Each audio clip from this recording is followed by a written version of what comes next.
El proyecto Neptuno, una inversión de más de 200 millones de dólares que le daría seguridad total al abastecimiento de agua potable en el área metropolitana, entró en etapa de definiciones. Se acerca el momento del llamado a licitación. A comienzos de este mes, el consorcio privado que impulsa esta iniciativa le presentó a OCE el estudio de factibilidad económica del proyecto. Recuerden, el proyecto implica la construcción de una nueva planta potabilizadora a ubicarse en Arasatí, departamento de San José, una planta que tomará agua del río de la Plata. El estudio de factibilidad, que maneja varias alternativas, dio pie a un debate entre el oficialismo y la oposición dentro del directorio de OCE. El representante del Frente Amplio, Edgardo Ortuño, alertó que el gobierno se va a inclinar por un tipo de contrato con el privado que, dice, es perjudicial para el interés público, costoso para el país e inconstitucional por privatizar parte esencial del servicio de abastecimiento de agua potable en el país. ¿Cuáles son sus argumentos? ¿Qué alternativa propone? ¿Cómo se resolverá en definitiva este asunto entre OCE y el Poder Ejecutivo? Bueno, con Edgardo Ortuño vamos a conversar en los próximos minutos. Profesor Ortuño, buen día, gracias por acompañarnos. Muchas gracias por la invitación, buen día. Empecemos recordando a los oyentes las características principales de esta usina, que estaría ubicada, decía yo, en la costa del departamento de San José, entre Arasatí y Boca del Cufré, a unos 90 kilómetros al oeste de Montevideo.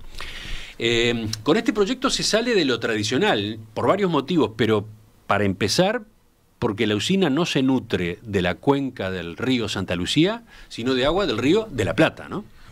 Sí, esa es la gran novedad que introduce este proyecto.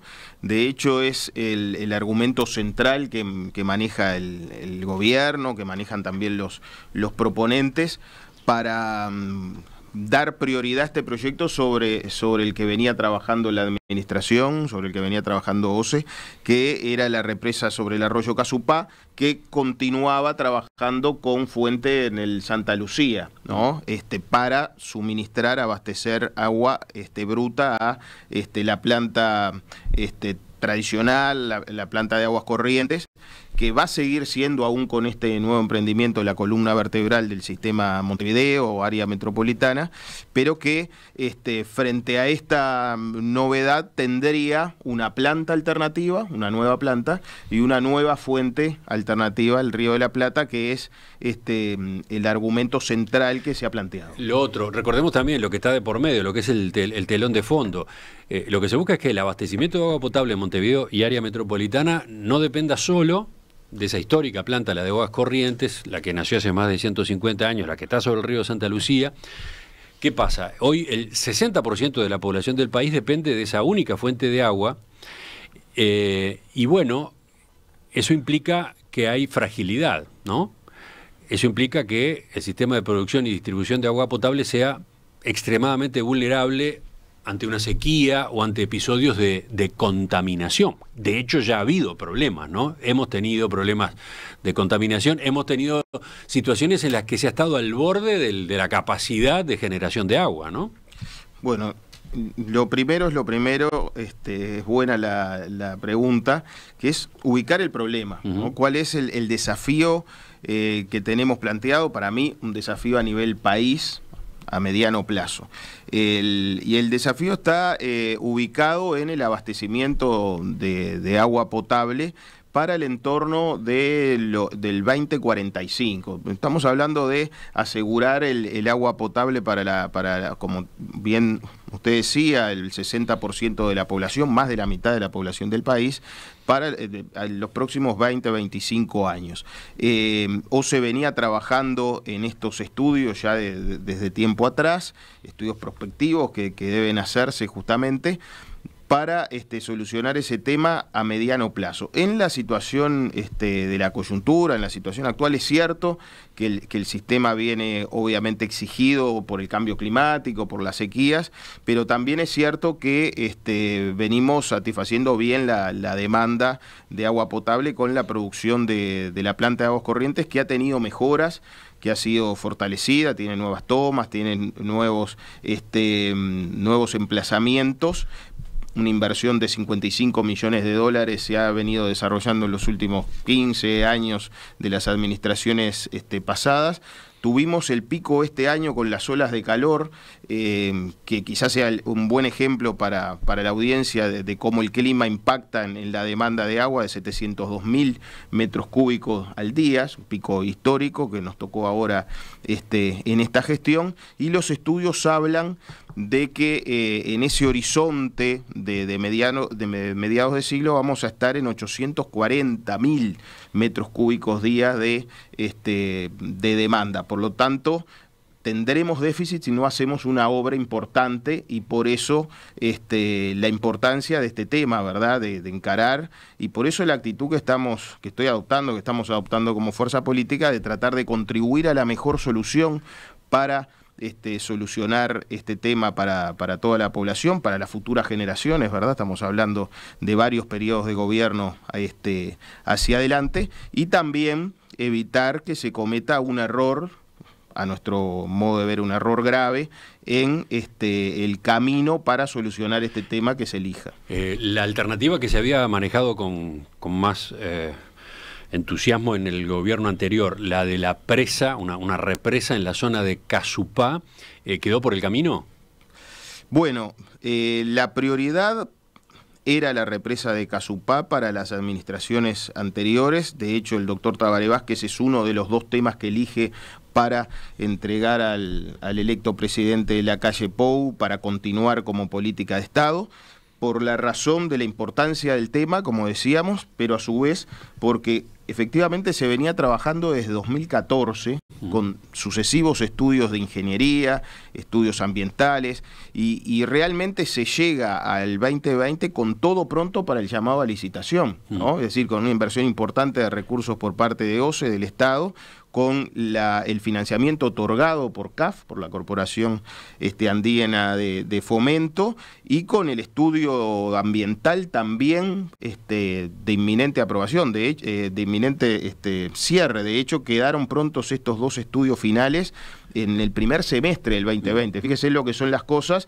primeros meses de administración de Lacalle, y el actual gobierno le quitó esa prioridad que venía y decidió trabajar en esta nueva Son soluciones muy distintas, ¿no? La represa de Casupá implicaba justamente eso, recolectar agua en una presa a efectos de tenerla para las contingencias en las que se la pudiera necesitar. No implicaba construir una usina, no implicaba potabilizar agua allí, sino juntar agua para tenerla y volcarla, llegado el caso, al mismo sistema de aguas corrientes, etcétera, ¿no? Exactamente. La inversión era menor también. Exactamente. Estábamos hablando de una inversión ubicada entre 80 y 100 millones de dólares, ¿da? Y que era una de las dos, de los dos ejes de trabajo para solucionar el abastecimiento de la demanda futura a la que hacíamos referencia. ¿Cuáles eran esos dos pilares de la estrategia que se había elegido? Una era el fortalecimiento de la planta de aguas corrientes para ir mejorando su capacidad de producción de agua potable,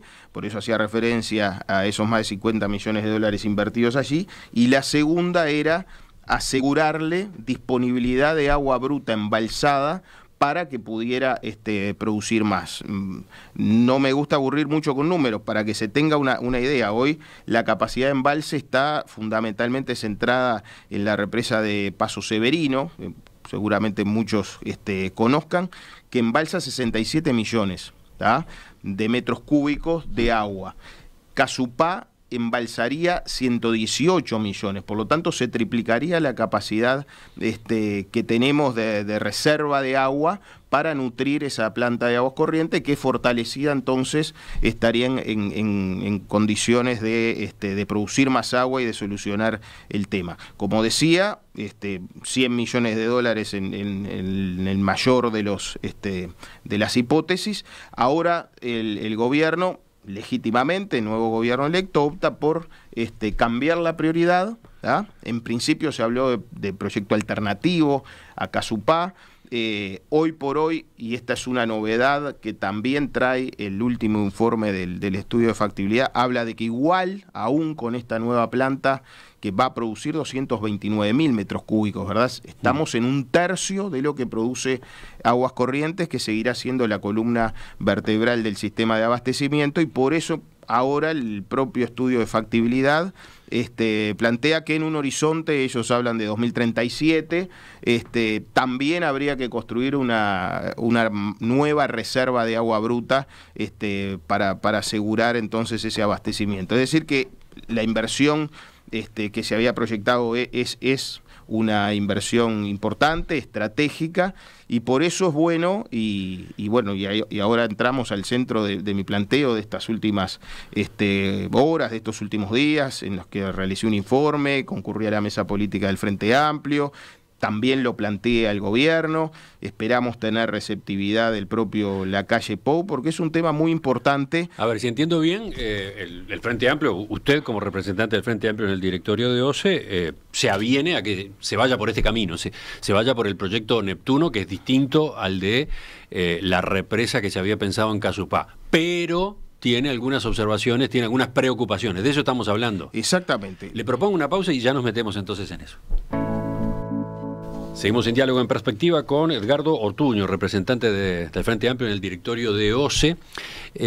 Vamos entonces a las últimas novedades. El 1 de abril, el consorcio que presentó en su momento el proyecto Neptuno y que lo hizo por la ley que habilita concesiones de obra pública a partir de iniciativa privada, entregó el informe final del estudio de factibilidad, un estudio que ahora es analizado por OCE y por el gobierno. Según tengo entendido, la idea del Poder Ejecutivo es que la licitación se lance en julio. ¿Se maneja esa fecha? Es lo que he visto por los medios de comunicación. De todos modos, todavía no hay nada resuelto. Según comentaron en Perspectiva fuentes del oficialismo en OCE, se contrató una consultoría a la Corporación Nacional para el Desarrollo y a la Empresa Nacional de Agua de Israel, Mekorot. ¿Qué es lo que se busca? De esa manera, una tercera opinión sobre la ecuación financiera y la escala del proyecto. Entonces, la primera pregunta es, ¿con estos pasos que se han dado, con estos primeros pasos, usted está conforme? Primero, varias precisiones, ¿no?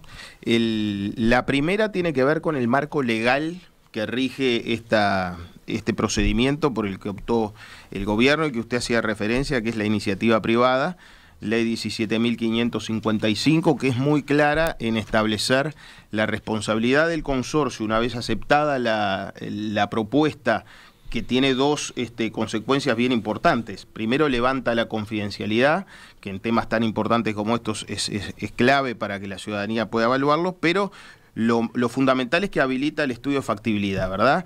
Para que la gente entienda la bajada a tierra de esa idea macro, de esa idea general, a detalles técnicos para ver si efectivamente es viable y cuánto es su costo. De hecho, este estudio tiene como una de las principales consecuencias que eleva de esos 200 millones de dólares de inversión estimada que anunció el presidente Lacalle en el Parlamento para este proyecto a 288,7. Ahora se habla de 288 millones de dólares. Exactamente. Entonces, lo que dice la ley es que, entregado el estudio de factibilidad, el directorio, la administración, tiene que brindar su conformidad, y en ese caso llamar a licitación, le da 4 meses la ley para hacer un llamado a licitación o una subasta, son las dos opciones que plantea, y por lo tanto... Y en esa licitación, el consorcio que tuvo la idea, que presentó la idea, participa compitiendo con otros eventuales interesados. Eso pero sí, con una ventaja. Tiene una ventaja, tiene una puntuación de ventaja. Entre un 5 y un 20% de ventaja en el procedimiento competitivo, que es lo que hace que les resulte interesante a los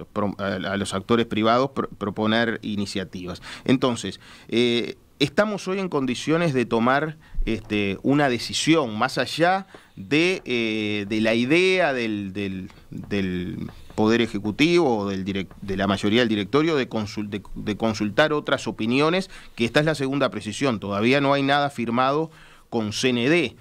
Y está bien que no haya nada firmado con CND, y acá vamos al centro del problema, porque los borradores que se planteaban ya inclinaban la balanza en lo que se pedía que estudie CND, lo que se pide en los borradores que pide CND, que es la forma en la que OCE pagaría el agua al privado que contrataría a través de este proyecto. Y ese es el centro de la discusión que nosotros estamos planteando y que consideramos un grave error, y que se alinea con los anuncios del ministro de Ambiente, ¿no? Que insisto, no ha planteado esto en el directorio de OCE, no se ha planteado, pero sí en muchos medios de comunicación, incluso anuncios del director de la OPP, que es el que, a mi modo de ver, introduce esta novedad de que sea el privado de la privatización de la potabilización del agua, que es más caro, que es inconveniente desde nuestro punto de vista y que además es inconstitucional. Entonces, le propongo que vayamos un poquito para atrás.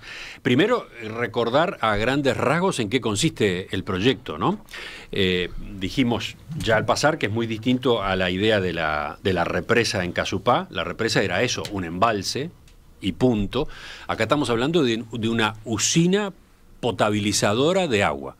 Una planta que se construye sobre el Río de la Plata, que toma agua del Río de la Plata, la potabiliza y después además la distribuye, ¿no?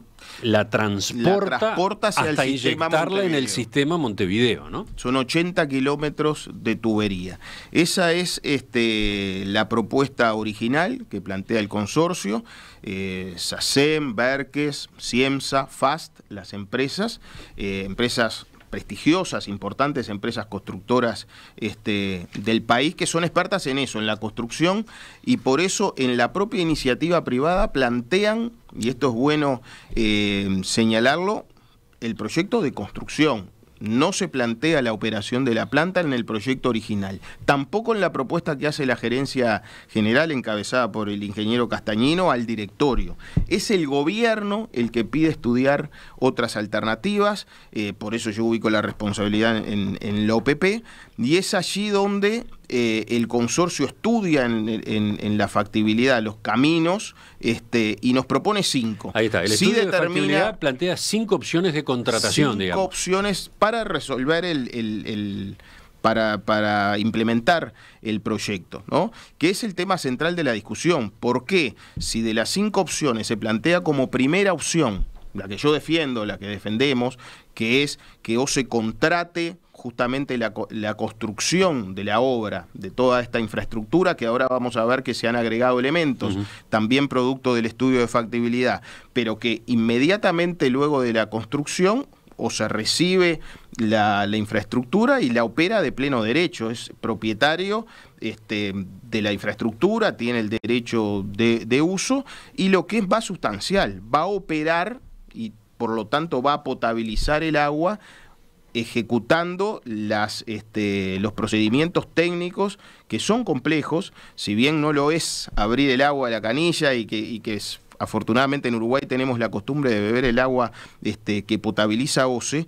Bueno, podemos hacerlo porque justamente con 70 años de experiencia OCE tiene los técnicos y las capacidades para hacerlo. Entonces, eso se plantea. Ese es el primer camino. De las 5 opciones de contratación, la más simple, digamos, la más clásica es que OCE, por medio de esta licitación, contrate a un consorcio, a una empresa privada, que construya la planta con todas las instalaciones conexas, esas que veíamos recién, incluyendo las tuberías para la incorporación después del agua potable al servicio de Montevideo, y punto, ¿no? Contrate la construcción llave en mano. Llave en mano, así que es como se conoce. Ahí está. Como contrato llave en mano. Punto, eso, nada más. Y después se recibe esa infraestructura y comienza a operarla, se hace cargo del mantenimiento, etcétera, etcétera, ¿no? Ese es un camino. Y acá voy a un tema clave de sus palabras. Usted decía, es la más sencilla. Lo dice el estudio de factibilidad. Es la de más fácil, ¿tá? Y sencilla implementación. Pero, y acá entramos en los argumentos centrales que estoy manejando, dice también un tema clave, es la más económica.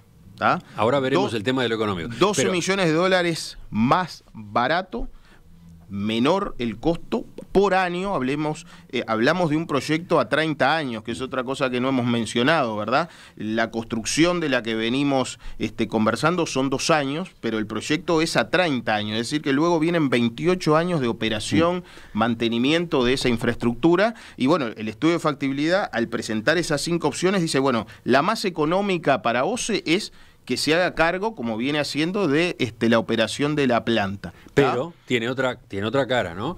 OCE tiene que conseguir el financiamiento. Sí, sí. OCE tiene que endeudarse para pagar efectivamente esos 280 millones de dólares, ¿no? Tres caminos tenemos para hacerlo, pero vayamos al otro extremo, a la quinta opción, a las opciones 4 y 5 que plantean una modalidad completamente diferente, ¿no? Sí, radicalmente diferente, porque plantean ahí, en lugar de la gestión pública, que es de lo que estamos hablando en la opción 1, la gestión privada de todo el proyecto, ya no solo de la construcción, de la infraestructura, como plantean los propios operadores, promotores de la iniciativa, sino que el privado construya, pero luego se haga cargo de la operación, del mantenimiento de la planta por 28 años y, por lo tanto, que sea quien tenga la propiedad de los activos construidos, es decir, el derecho de uso del mismo. ¿Y por qué? Porque también se le pide que financie el proyecto, es decir, que consiga el dinero para financiar esta inversión de 288 millones de dólares. Y es ahí donde la buena administración exige analizar los costos de las distintas alternativas y la legalidad, que es un tema del cual todavía no hemos hablado. Le propongo que hagamos acá la pausa más larga y enseguida vengamos al análisis que ustedes hacen de estas opciones que están planteadas. ¿Y por qué entienden que habría que ir por la primera y no por la segunda que recién mencionaba? Con mucho gusto. Arte Hoy en Perspectiva. En el estudio de radio, cada semana, un autor y su obra. En Los Corredores, una muestra mutante de creadores consagrados y también emergentes. Arte Hoy en Perspectiva presenta Banco República para su tarjeta Brow Recompensa. Apoya Victoria Plaza Office Tower.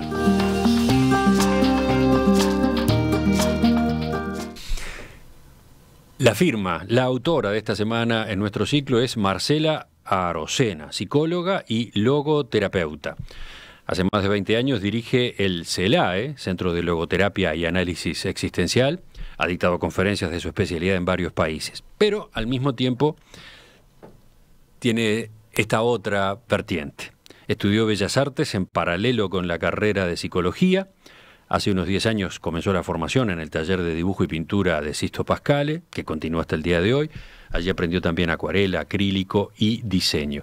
Y acaba de regresar de una exposición en Buenos Aires junto con otros colegas uruguayos, donde en la Quinta Bienal de Arte Contemporáneo de Argentina. Allí recibió una mención en la categoría Pintura por su obra Mujer de Espalda, que es justamente la que tenemos acá expuesta en el estudio. Esa que quienes siguen nuestra emisión en video están observando en pantalla. Es un acrílico que está acompañado en el estudio por otro cuadro más chico, una acuarela de título Niña. Por supuesto que en Los Corredores tenemos más ejemplos de la obra y por supuesto que si ustedes quieren saber más sobre el trabajo de Marcela Arocena, la invitación a que recorran nuestra cuenta de Instagram en Perspectiva UI.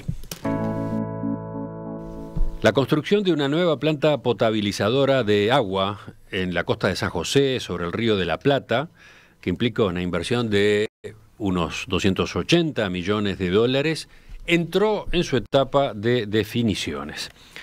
El consorcio privado que impulsa esta iniciativa presentó este mes el estudio de factibilidad económica del proyecto. Este texto, que maneja varias alternativas de contratación, precipitó un debate dentro del directorio de OCE entre el oficialismo y la oposición. Concretamente, el representante del Frente Amplio, Edgardo Ortuño, alertó que el gobierno se inclinaría entre esas opciones por una que sería perjudicial para el interés público, costosa para el país e inconstitucional. ¿Por qué? Porque privatizaría parte esencial del servicio de abastecimiento de agua potable en el país. De eso justamente es que estamos conversando esta mañana con el profesor Edgardo Ortuño, representante del Frente Amplio en el directorio de OCE.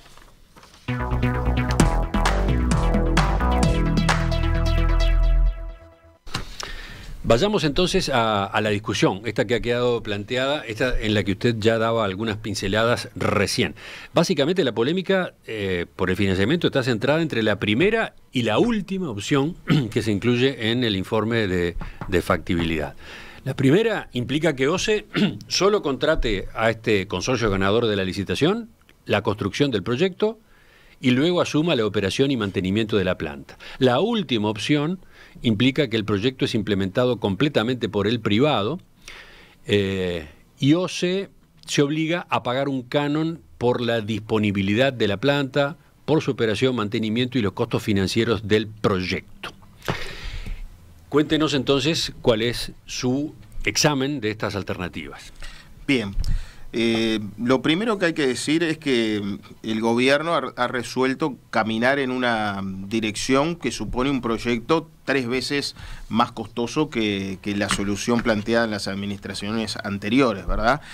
Proyecto que consideramos más robusto, pero es su opción legítima. Nosotros priorizamos en este tema que se resuelva un tema país, y los temas país, creo, así ha sido mi conducta cuando estuvimos a cargo de estos temas país, como la energía, donde promovimos un acuerdo que firmaron todos los partidos políticos. Por el Partido Nacional firmó justamente el actual secretario de la Presidencia, y ahora estamos, en ese caso hablábamos de la energía, hicimos una gran transformación de la matriz energética del país. Ahora hablamos del agua, y si se avanza como ha decidido el gobierno por este camino, también vamos a estar frente a un cambio importante, porque el sistema de abastecimiento de más de la mitad del país no va a tener una sola fuente, sino que va a tener que administrar y gestionar 2 fuentes de agua, el Río de la Plata y el Santa Lucía, lo cual también agrega un elemento más de complejidad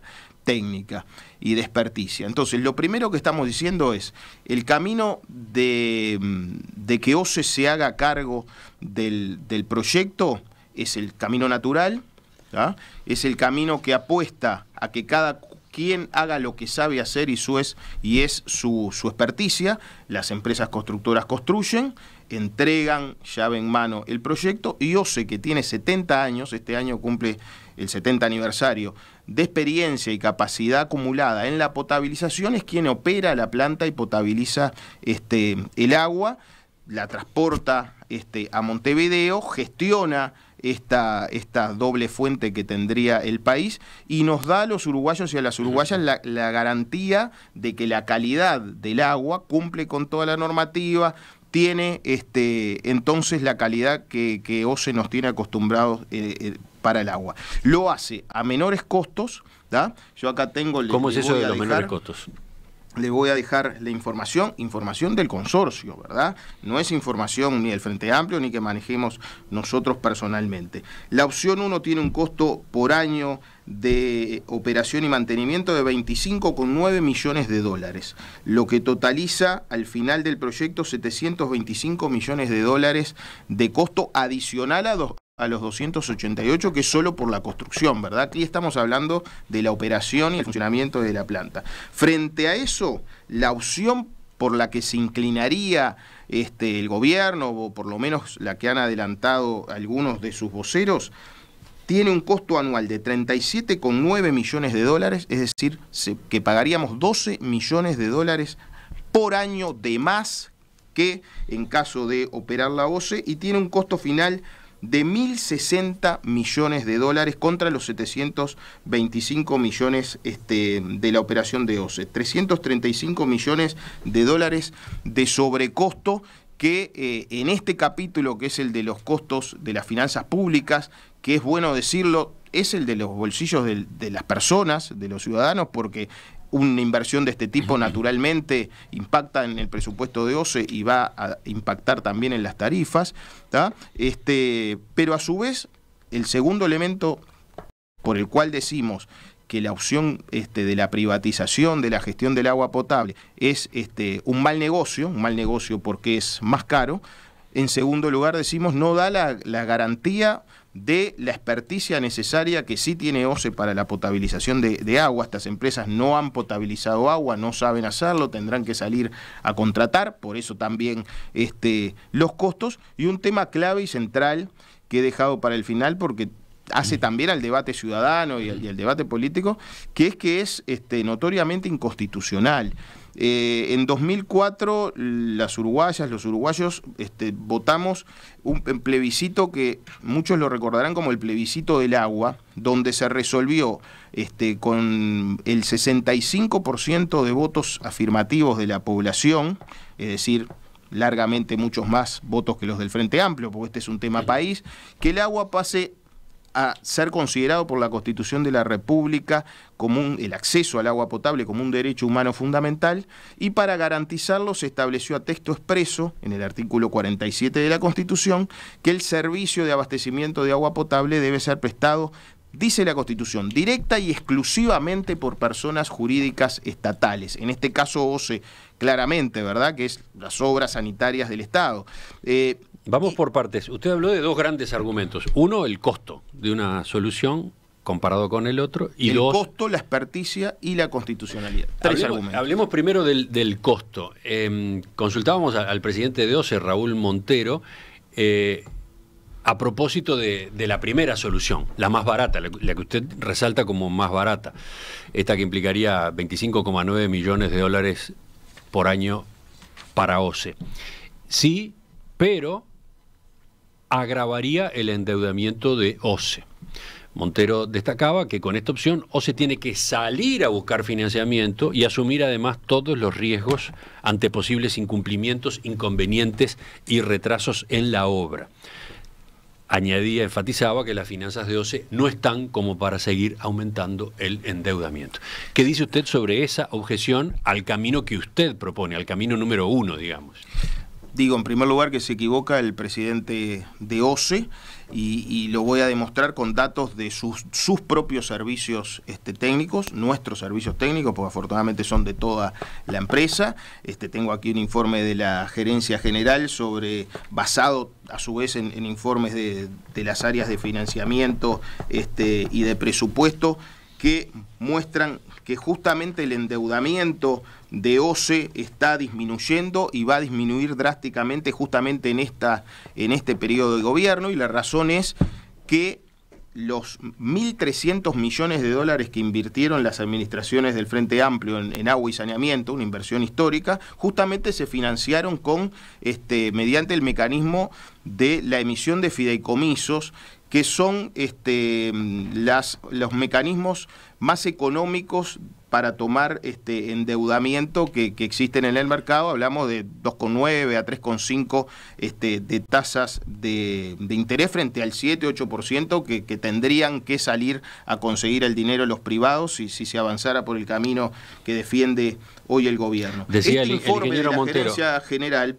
y ya le dejo, nos plantea, se lo vamos a dejar para que ustedes puedan compartirlo con la audiencia, que entre el 2020 y el 25 se tendrá una disminución de 196 millones de dólares en la evolución del saldo de capital e intereses. Acá el profesor Ortuño tiene una gráfica que ahora vamos a poner en pantalla y que los oyentes van a poder encontrar después en nuestro sitio web. Pero este es el segundo argumento. El primer argumento es que OCE tiene capacidad presupuestal de asumir estos 25,9 millones de dólares. Decía el ingeniero Montero, el ente tiene un presupuesto anual de 400 millones de dólares y una deuda del mismo valor. En ese escenario no es viable aumentar el endeudamiento para pagar un proyecto de más de 200 millones de dólares.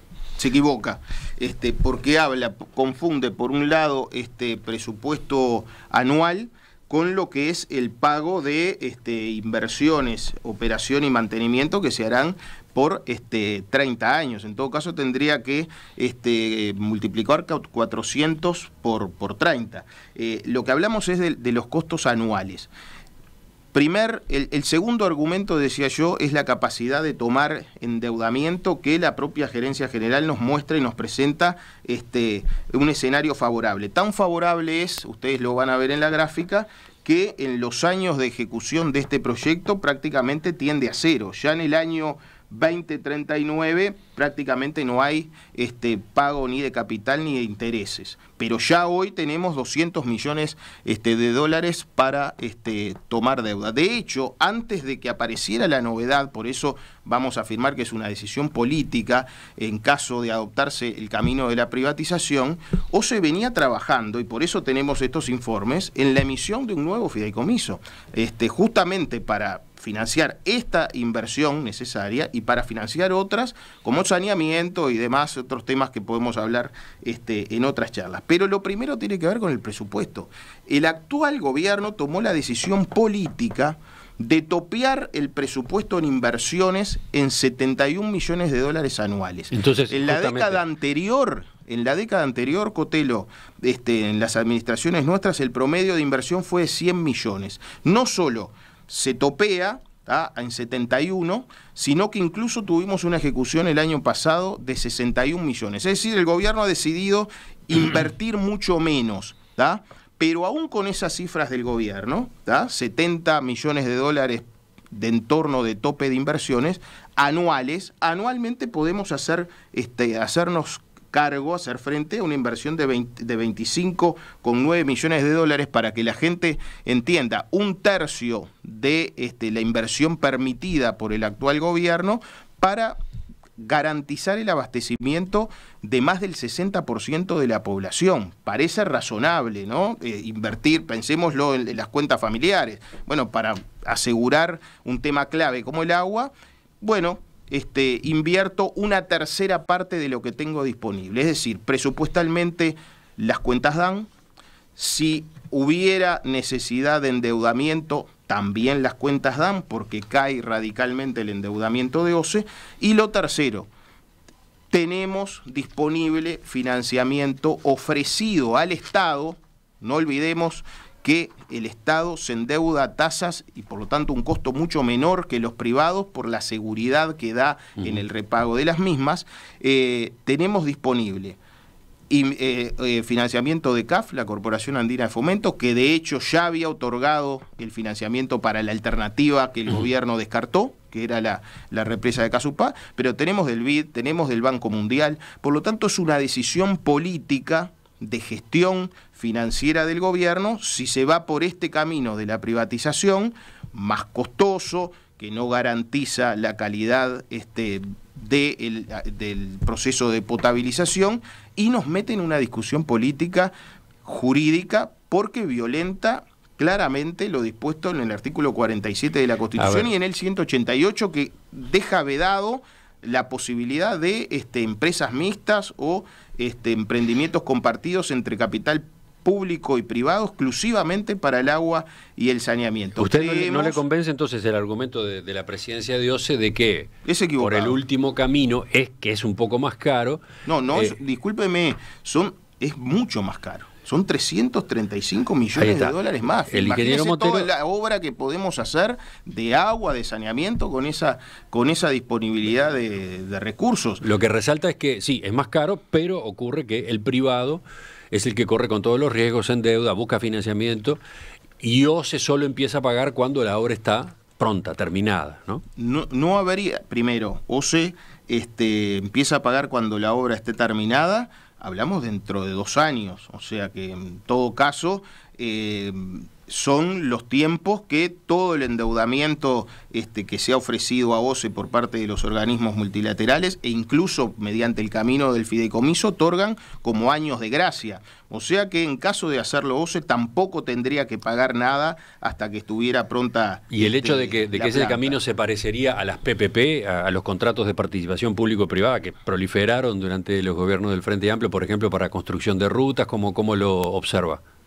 Yo lo que observo es que estamos hablando de un tema que tiene un marco legal específico, en este caso constitucional, de mayor rango que la ley, que tiene un aspecto de valor estratégico esencial, como es la soberanía sobre el agua, como es la garantía del acceso a un derecho fundamental por parte de la población, y tiene una historia, ¿tá? Yo hablaba hoy de los 70 años de abastecimiento y de potabilización del agua por parte de OCE, pero en los últimos 15 años tiene una historia de inversiones de más de 1.300 millones de obras. Hicimos la sexta línea de bombeo, hicimos las obras de fortalecimiento de aguas corrientes, hicimos el saneamiento de Maldonado, Ciudad de la Costa, todo mediante este mecanismo a través de OCE con gestión pública, sin ningún tipo de riesgo y sin correr ningún sobresalto para el presupuesto y la vida de la empresa, que aumentó su funcionamiento y por lo tanto los resultados para la población en todas las áreas. Por lo tanto, aquí estamos frente a una decisión política que hoy yo apuesto constructivamente a que el gobierno nacional, más allá de cuáles sean las directivas que están emanando hoy de OPP, revierta esta situación y nos permita evitar recorrer un camino grave, equivocado, costoso, pero lo más importante, que violenta la Constitución, violenta un pronunciamiento ciudadano y además no nos garantiza por la calidad del agua, porque colocaría la potabilización del agua en manos inexpertas. Bueno, dicen algunos oyentes, las manos de OCE también tienen sus malos antecedentes en el manejo del agua potable, ¿no? Usted dice que el privado es inexperto o sería inexperto, o sea, lo es, ha tenido, no tiene experiencia. Ha tenido responsabilidad en episodios que fueron complicados, de distribución de agua que no estaba en las mejores condiciones, etcétera, ¿no? Yo le digo a usted y al oyente que OCE tiene y Uruguay tiene, porque estos son capitales nacionales de todos los uruguayos, no nos confundamos con las pasiones políticas. La calidad de agua elogiada, destacada y que distingue a nuestro país en toda América. Hubo episodios, ¿tá? Hubo episodios puntuales, sí, que fueron los que generaron el fortalecimiento de las capacidades que tiene OCE hoy. Yo hablaba de 55 millones de dólares de inversión en aguas corrientes. Bueno, parte de esa inversión tiene que ver con mejora en los procesos, en las capacidades de infraestructura, justamente para mejorar la calidad del agua, que después de ese evento al que hace referencia seguramente el oyente, nunca se volvieron a repetir. Es decir, que la calidad del agua de OCE no está en discusión y es reconocida a nivel internacional. Y el otro argumento es el constitucional. Usted advierte por la eventual violación de la Constitución, concretamente el artículo 47, que establece que el servicio público de saneamiento y el servicio público de abastecimiento de agua para el consumo humano serán prestados exclusiva y directamente por personas jurídicas estatales. Contundente la redacción del artículo, contundente también el debate que se tuvo en su momento y contundente la expresión de la ciudadanía. Justamente estamos en tiempo, por lo cercano del referéndum, de la valoración por parte de todos los actores políticos del país y en particular por el gobierno nacional, de la importancia de la ratificación en las urnas de las voluntades ciudadanas. Bueno, acá estamos hablando del 65% de la población que resolvió incorporar a la Constitución ese texto que usted acaba de leer. Donde aparecen, de todos modos, dos bibliotecas, ¿no? La discusión está dada por el alcance de lo que implica prestar el servicio, ¿no? Serán prestados exclusiva y directamente por personas jurídicas estatales, dice la norma constitucional. Desde el gobierno, ¿qué señalan? Que una interpretación tan estricta de este artículo implicaría que OCE no pudiera tercerizar funciones, algo que hace a diario, que no podría, por ejemplo, contratar a privados los servicios necesarios para asegurar el abastecimiento de agua. Si todo lo tiene que hacer OCE, el ente no podría contratar a una retroexcavadora para hacer una obra, decía, por ejemplo, el ingeniero Montero. Sí, realmente no compartimos esa línea argumental y seguramente la audiencia va a entender el razonamiento que vamos a realizar. Lo que dispone la Constitución, ¿tá?, es que el Estado y por lo tanto la empresa pública debe garantizar el acceso al agua potable a la población, ¿tá? No estamos hablando de contratar la reparación de una rotura de una cañería. De lo que estamos hablando es de la disponibilidad justamente de lo que se debe entregar y garantizar, que es el agua potable. Si OCE no dispone del agua potable, no lo maneja, depende de la gestión de un privado, debe llegar al extremo, a mi modo de ver absurdo, de tener que comprar agua potable para distribuírsela a la población, estamos hablando de que un aspecto esencial del proceso de suministro, de abastecimiento de agua potable, queda en manos de un actor privado, por lo tanto se privatiza. Entonces, ahí sí hablamos de una cuestión absolutamente clave. No basta, y usted hablaba de las dos bibliotecas, yo tengo aquí dos informes de importantes juristas del país que hablan justamente de eso. No basta con que OCE cobre la tarifa, sea quien entregue en el domicilio el agua y cobre al ciudadano la tarifa, sino que se habla de todo el proceso que hace posible, que es necesario y condición sine qua non para que el servicio se preste. Disponer de agua potable es absolutamente esencial para suministrar agua potable. Lo que se señala es que privatizar sería que la empresa cobrara la tarifa a los usuarios y controlara todo el negocio. Eso sería privatizar la comercialización. Cuando hablamos de servicio de abastecimiento, de servicio público, dice la Constitución, de servicio público de abastecimiento de agua potable, hablamos de brindar agua potable a los hogares y por lo tanto garantizar la toma de agua bruta, su potabilización con las distintas etapas que requiere para llegar a los niveles y a los estándares de calidad que hoy tenemos para que el agua sea potable, y finalmente transportarla, la aducción, como se dice en términos técnicos en OCE, y finalmente la entrega en los hogares o en el destino que los clientes planteen. Esto es absolutamente clave, ¿tá? Y además, hablaba de los asesoramientos que tenemos, profesor Corseñac, grado 5 en Derecho Constitucional, el doctor Richino, grado 4 en Derecho Administrativo en la Facultad de Derecho, pero el propio informe que contrató OCE, la mayoría del directorio, y nosotros acompañamos constructivamente como debe ser, que es del doctor Durán Martínez, también plantea en su dictamen, ¿tá? Porque se le consultó por la propuesta original, ¿verdad? Que era la construcción de la toma, la planta y la tubería.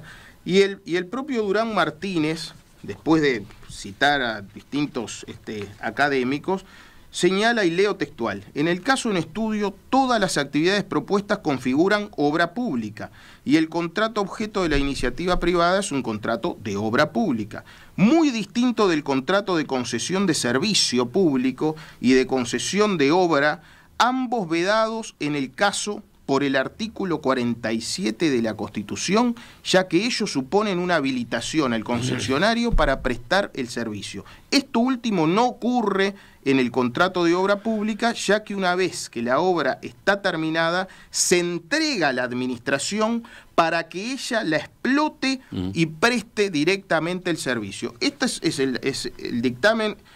Augusto Durán Martínez, señor presidente de OCE, ingeniero Raúl Montero. Se suma al de Corseñac, se junta al de Richino. Es decir, hay argumentos constitucionales para avalar la opción de que sea OCE quien encargue y asuma la gestión pública de este proyecto. Hay argumentos de sentido común, de que quien sabe zapatero a sus zapatos, potabilizar el agua es OCE, y quien sabe construir debe construir la planta, y hay argumentos de conveniencia porque es 12 millones de dólares más económico para las finanzas públicas y por lo tanto para el ahorro y la mejora de las tarifas que sea justamente OCE quien asuma la gestión de este proyecto. Si entiendo bien, cuando usted maneja el argumento de la eventual inconstitucionalidad, lo que está diciendo es que si se va por este camino va a haber problemas.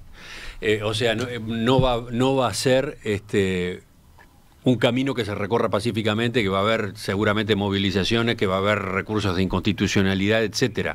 Porque existirán dos bibliotecas, pero bueno, habrá quienes se opongan. Y usted entiende que eso hay que evitarlo. Yo creo que el 65% de ciudadanos que votó para que la gestión del abastecimiento del agua potable sea pública, realmente se va a sentir violentado por este camino, y en lo personal plantearíamos volver a someterlo a consideración para que se ratifique lo ya ratificado en 2004. Pero lo cierto es que termines en el camino de un nuevo plebiscito o no, nos vamos a enfrentar a una nueva división de criterios sobre un tema que nos tiene que unir en lugar de dividir, que es el aseguramiento de una cuestión esencial para la vida como es el agua.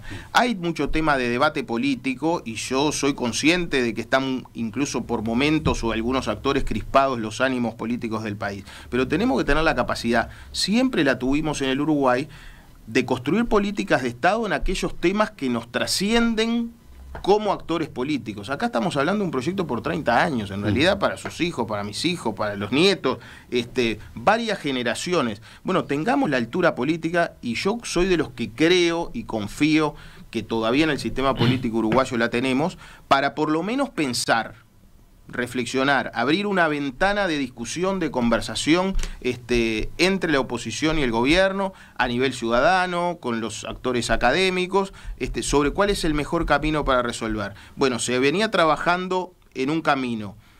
El gobierno decidió caminar por otro que técnicamente es más riesgoso, ¿verdad? Porque también digamos que se descartó en su momento por la presencia de sal en el Río de la Plata. Los estudios de factibilidad hablan de 60 días de salinidad en el Río de la Plata y eso llevó a tener que agregar un cuarto elemento al proyecto. Eso está contemplado en el ajuste que se hizo del proyecto. Por lo el cual proyecto ya no es exactamente el mismo que se presentó o el borrador que se presentó inicialmente.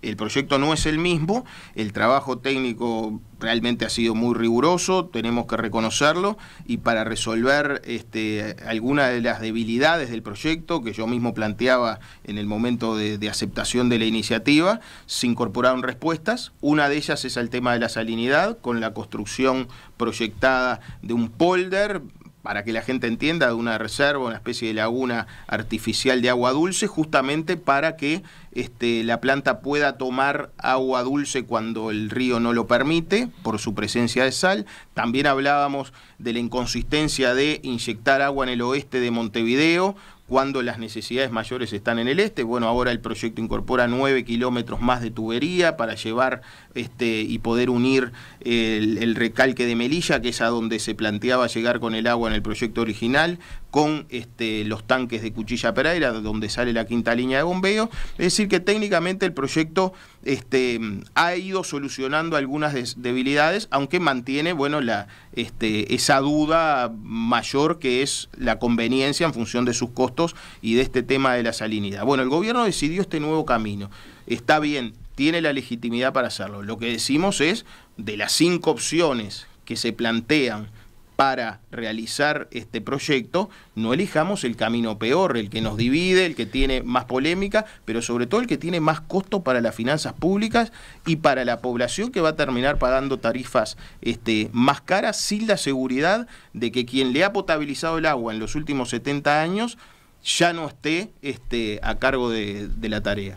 Hemos conversado en estos minutos en perspectiva con el profesor Edgardo Ortuño, que fue diputado, que fue subsecretario de Industria, Energía y Minería y que hoy es representante del Frente Amplio en el directorio de OCE. Le agradezco su presencia esta mañana. Seguimos con este tema en los próximos días en la agenda. Le agradezco a ustedes la invitación, un gusto como siempre. Y bueno, dejamos planteado esto, ¿no? La aspiración, el ánimo constructivo de poder encontrar mediante el diálogo el mejor camino para resolver un tema importante para todas las uruguayas y los uruguayos. Junto con la grabación de esta entrevista en audio y video, ustedes van a poder encontrar en nuestro sitio web, radiomundo.uy, los documentos, los informes a los que hacía referencia el director Ortuño.